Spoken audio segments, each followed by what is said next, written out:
In the meantime, let's bring into the conversation some of our friends to help us make sense of this and break it all down. That's, of course, national security analyst and expert and retired Marine intelligence officer Kempfer and David Daoud there at the Foundation for Defense of Democracies. Gentlemen, thanks for being with us tonight. Hal, I'll start with you. Did Israel just try to take out all of Hezbollah in this? Well, Andrew, not exactly all of Hezbollah, but it's a pretty big strike. I've heard various estimates today, 9 people killed, 2,000, 2,700 or 2,750. I've heard a more recent estimate that said there could have been 500 people seriously or critically injured in this attack and about up to 4,000 injured. Now, this is a cross-section of mid-level to upper-level Hezbollah. That's a lot of Hezbollah personnel, a lot of Hezbollah leaders, if you will. They're involved. To give you an idea of how high up this went, the Iranian ambassador to Lebanon was injured in this attack. So this is actually kind of throwing them for a loop. You have all these people who are taken out of place, if you will, with either injuries, some critical, in some cases, some deaths. And then, of course, the other part is now they have to go back to some other form of communication, which they feel would probably be implicitly vulnerable. And so it really has a huge effect on Hezbollah organizationally in an ability to command, control, and most of all, to communicate. All right, David and Hal, I want to show the viewers this video capturing the moment of one of these explosions today in a supermarket in Lebanon. We're also being told that Lebanese hospitals are just being swamped, just being flooded right now with people going there to get treated for some of their injuries here. Let's just watch this and listen to this, and then we can comment and opine on what we just saw.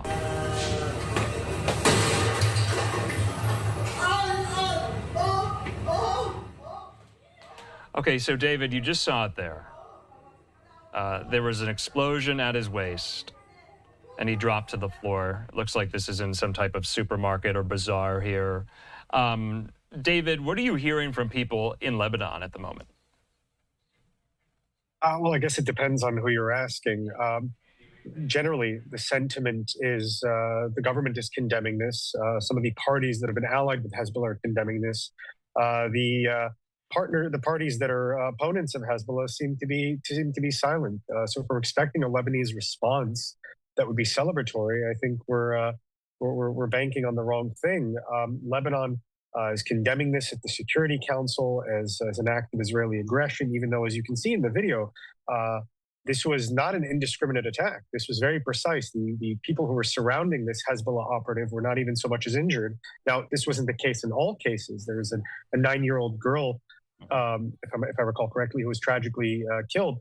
But overall, 11 people killed so far. One of them we see was a civilian, and the others are Hezbollah operatives that Hezbollah itself has announced. This was a very precise strike. Nevertheless, this is going to, I would not imagine this would be received favorably in Lebanon, maybe in certain circles, but not a critical mass that would necessarily be celebrating this. So I just wanted to kind of ask this question. This is open-ended. And Israel hasn't claimed responsibility for this just yet, but if they do, and maybe when they do, how did they pull this off? Hal, how does a pager or thousands of pagers spontaneously combust simultaneously at the same time all across Lebanon, directly targeting these Hezbollah fighters, these, what would you call them, mid-level managers, so to speak? How does someone pull that off? Well, Israel has a history of excellence, if you will, in covert operations, and this is one of the more I have to say it's one of the more brilliant operations I've ever seen, and that they got somehow in the supply chain. The latest I've seen is about 5,000 pagers basically be used as communication devices to replace the reliance on cell phones, which they feel, and also the hardline phones, which they felt had been compromised because of Israeli signals intelligence capabilities.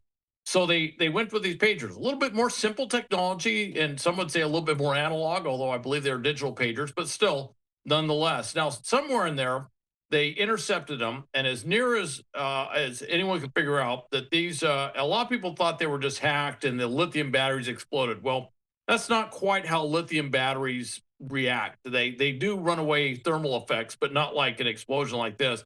They think these batteries had about 20 grams of PETN explosives in there, and they were triggered by something. And based on the injuries that are coming in, it literally sounds like there was a mass page that went out about 3:30 in the afternoon.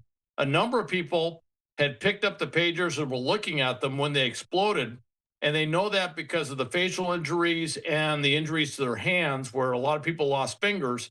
In other cases, people who are wearing their pagers on their midsection and their pockets suffered injuries in that area.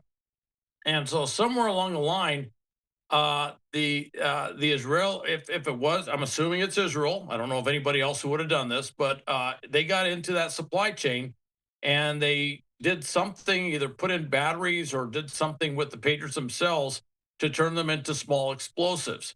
This is not a brand new concept. In 2009, Al Qaeda did something like this in Saudi Arabia, where they actually had much more explosives, almost a pound of PE-10 explosive, with a suicide bomber who had placed it inside his body, inside his rectum, and there was a chip that was in there, and when he called his compadres, his comrades to turn themselves into the Saudi authorities, that they triggered that chip, which then set off the explosive in an attempt to kill a very senior Saudi prince. So the concept is not new.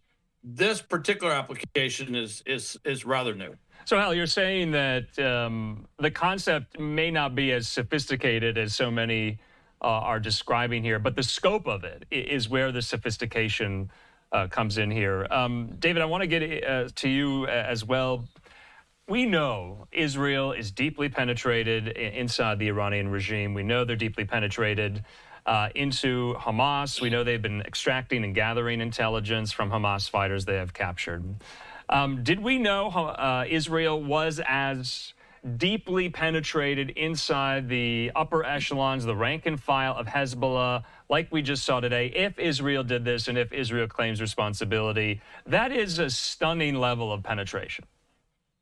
I mean, there have been indications over the past 11 months that this was the case. If we look at the number of Radwan force commanders, Hezbollah's elite commando unit, that have been killed over the past 11 months, some of these guys are being killed in real time on motorbikes, driving around South Lebanon in their cars. So the Israelis have the ability not just to find out who these people are when they rely on anonymity. They're not exactly walking around and identifying themselves as Radwan force commanders, but they're able to find exactly their location in real time.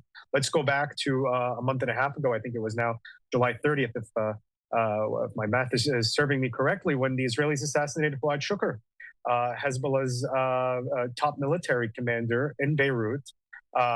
Again, this was a man, it's not for nothing that Hezbollah's military commanders keep earning the moniker of ghost. They, again, thrive in anonymity. They tend to operate clandestinely. And yet the Israelis were able to lure this man to his death with a cell phone call, as far as we can tell, based on open source reports. With a cell phone call that happened minutes before his death, they lure him to a building in the middle of Beirut, or middle of Hezbollah stronghold Beirut in Har Tahrik, and then they dispatch him with a targeted airstrike. So there has been indication that Israel is capable of penetrating Hezbollah that deeply. Today was perhaps the most blatant, spectacular example of that, however you want to put it. Yeah, and of course, we know Hezbollah is blaming Israel for this. We're not going to give their statement really any time here. But, Hal, I want to ask, what's the subtext to all of this? What's the meta meaning? David brought up that the IDF took out their number 2 military commander, Fuad Shukr. We also know that deadly Hezbollah attack against the 12 Druze school children on the soccer field earlier this summer as well. We know that Israel wants more than 150,000 displaced civilians who had lived in the north near the Lebanese border. They want them back in their homes. What is the meta meaning to this today? I think there's a meta meaning. The meaning goes to Hezbollah and indirectly to the Iranians, that in the long run, they're not going to prevail, that the Israeli intelligence services Their covert operational capability is far broader than they probably assess. That they're able to do things which can literally, in this case, it doesn't bring Hezbollah to its knees, but from a command, control, and communications perspective, it has a broad impact across the way. One interesting point about this, if you look at 4,000 people being impacted in such a way, being whether they're seriously injured, critically injured, killed, or just injured, that has such a broad ripple effect across Hezbollah, all the families that are associated with Hezbollah. It is a bit of a wake up call in terms of it makes them feel vulnerable that the IDF, that the Israelis can somehow target them in these very sophisticated means, much like David mentioned, that very sophisticated direct strikes, direct action stuff, and this literally blowing up not a drone strike, not an air strike, not a missile strike, but literally blowing up in their pocket or Yeah. on their belt or holding in their hand right in front of them. The psychological impact of this cannot be understated. This is one Right. of the more brilliant psyops things I've ever seen. Yeah, the psychological blow to the psyche of these people, the smallness of it. It's so mundane. You just wearing a pager and you hear it. I mean, that's I think what is so jarring and what is just so spectacular to behold here. And it all happens simultaneously. David, you and I talk so much about escalation. What was Israel responding to that Hezbollah did? You can make the argument, and many have, and I think it's accurate, that Israel has also been at war with Hezbollah since October 8th, if you will. We're nearing the year anniversary of the October 7th Hamas attack here. But in the immediate aftermath of that, Hezbollah started firing rockets into northern Israel here. But what is Israel responding to here? Are we going to hear from U.S. officials there, from the Biden White House, that they're concerned this could escalate tensions even more into a regional wider war? I sound like a broken record here. It seems and it feels like Groundhog Day because we're talking about this again. The escalation question, is it going to be there in this story, David? I mean, absolutely. Anytime there's something this significant, there is a risk of escalation. The Israelis, you're asking what they're responding to. Shin Bet earlier this morning, our time, had disclosed that Hezbollah had been attempting to assassinate a former Israeli security official in Israel with an explosive that would have been remotely detonated from Lebanon. So it seems like the Israelis engaged in their own remote detonation, a mirror attack, maybe a message there that whatever you can try to do, we can actually do better. Now, Hezbollah, this pushes them into a corner because in addition to the psychological impact on the organization itself, this is a public humiliation for Hezbollah. This punctures the image of invincibility that the organization has created for itself, that serves as the draw for many Shiite Lebanese and many other Lebanese to support the organization. The idea that Hezbollah can deter or defeat Israel militarily, that it has the upper hand over Israel, this punctures that image. Hezbollah is going to have to somehow reset the clock on that without giving the Israelis a sufficient justification to go to take this conflict to a full war that Hezbollah doesn't want now, not because they've become pacifists, but because they're not prepared for it now. They don't have the full preparations. They're not in a place where Lebanon can handle the full brunt of an Israeli conflict right now. So they're going to have to thread their response between restoring their image, restoring deterrence vis-a-vis the Israelis, but also not giving the Israelis that justification that perhaps the Israelis are looking for to launch a broader campaign, because we're looking at these diplomatic solutions that are being offered to the Israelis. They're no solution for Israeli civilians who have been displaced from the north to return home. There's been increased signaling from the Israelis that only a military campaign can solve this problem, and they're tired of diplomacy. Hezbollah doesn't want to give them that justification to get the green light from either the United States or the international community. I see. Yeah, we also are hearing that the IDF is declining to comment on the incident.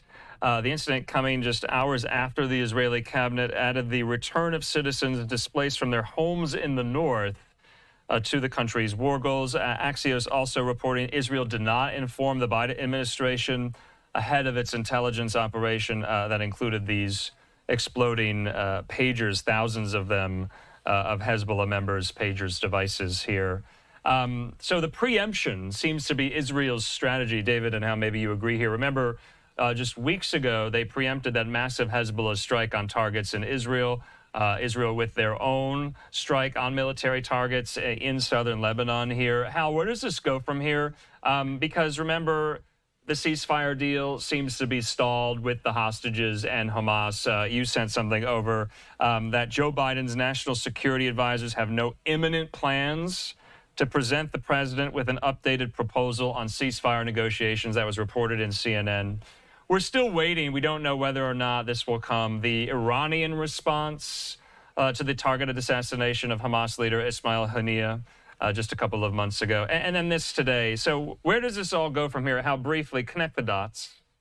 Well, connect the dots real quick. It's a preemption is one of Israel's mainstays, if you will. If you go back to the '67 war, that was preemption in terms of what they did to win that war. So that is something they do. What they're going to do is they're going to be testing to see what the reaction of Hezbollah is going to be. If Hezbollah does nothing, as David mentioned, this is embarrassing.